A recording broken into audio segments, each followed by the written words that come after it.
সভা আহ্বান ও অন্যান্য কাজ পরিচালনা করে থাকেন। সেক্ষেত্রে দ্বিতীয় সভাপতি জনাব মইনুল হক চৌধুরী কেন্দ্রীয় কমিটির সভা আহ্বান করতে পারে না।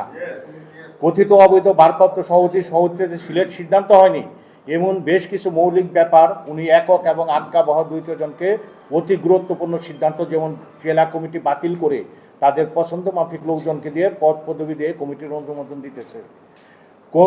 কথিত অবৈধ ভারপ্রাপ্ত সভাপতি জেলা উপ শাখা সমূহে অন্ধকারে বসে পকেট কমিটি গঠন করেছেন এবং সেই জন্য সাধারণ কমিটিদের মধ্যে তীব্র প্রতিক্রিয়াও প্রতিবাদ হচ্ছে। সেই জন্য উনি যে সকল স্বৈরাচারী সিদ্ধান্তসমূহ অনুমোদন করতে পারেনি, পরবর্তীতে উনি ঢাকায় বসে 2-3 জন পরিচালকদের নিয়ে সিদ্ধান্ত গ্রহণ করেন। তার মধ্যে দেশের কম বেশি 20-22টা জেলার কমিটি সম্পূর্ণ বেআইনিভাবে পছন্দের লোকজনদের পদ পদবি দিয়ে অনুমোদন দেন। বিগত 28-29 বছর বিসিএস ঢাকা জেলার শাখার কমিটি গঠনে কোনো নির্বাচন অনুষ্ঠিত হয় না এবং অনেক জেলা শাখাতেও দীর্ঘদিন নির্বাচন না দিয়ে পকেট কমিটি দেওয়া হয়। এটি কেন্দ্রীয় কমিটির স্বেচ্ছাচারিতা ও স্বৈরাচারীর আচরণ। বর্তমান ঢাকা জেলার কথিত সভাপতি সিনিয়র সভাপতি মোহাম্মদ শফিউদ্দিন এবং ইকবাল লস্কর তারা সম্পর্কে মামা ভাগ্নে 10 বছর যাবৎ সভাপতি সিনিয়র সভাপতির পদ আঁকড়ে আছেন। তাহারা কোনো হিসাব নিকাশ পেশ করে না এবং এজেএম করেন নাই।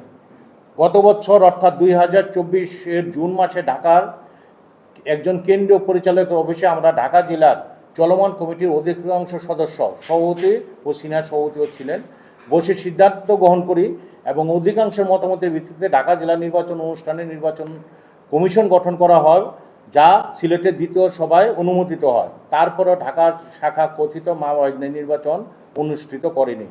এমনকি 9-10 মাস ঢাকা জেলার চলমান কমিটির সভা আহ্বান না করে ঘরে বসে বিভিন্ন উপশাখার পকেট কমিটি অনুমোদন দিচ্ছে। ঢাকা মহানগরের দীর্ঘদিনের ত্যাগী নেতাদের বাদ দিয়ে কোনো এলাকার সাধারণ কেমিস্টদের সাথে কোনো রকম পরামর্শ ছাড়া, এমনকি চলমান ঢাকা জেলার মিটিং না করে সম্পূর্ণ অবৈধভাবে প্রায় সকল উপশাখার পকেট কমিটি অনুমোদন অব্যাহত রেখেছে।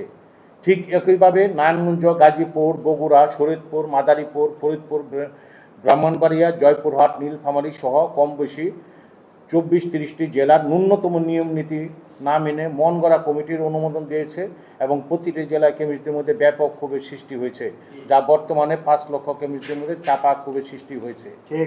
কথিত অবৈধ ভারপ্রাপ্ত সভাপতি মইনুল হক চৌধুরীর ক্ষমতা দখলের পর সাধারণ কেমিস্টদের কোনো দাবি দেওয়া, যেমন মানসম্পন্ন ওষুধ সরবরাহ, এমআরপি বাস্তবায়ন, ওষুধ কোম্পানির সময়ের কমিশন বৃদ্ধি, ভোক্তা অধিকার সংরক্ষণের অভিযানে ক্ষতিগ্রস্ত কেমিস্টদের সমস্যা সমাধানে ন্যূনতম ভূমিকা পালন করে। আমরা মনে করি বাংলাদেশ কেমিস্ট অ্যান্ড ড্রাগ সমিতি এখন পুরোপুরি অন্ধকারে নিমজ্জিত, এক স্বৈরাচারী নেতৃত্বের শিকার। এমনকি যারা এখন নেতৃত্বে আছেন তাদের সমিতির সদস্য হওয়ার জন্য একটি কাগজের ড্রাগ লাইসেন্স ও ট্রেড লাইসেন্স ছাড়া বাস্তবে কোনো ওষুধের ব্যবসা নেই।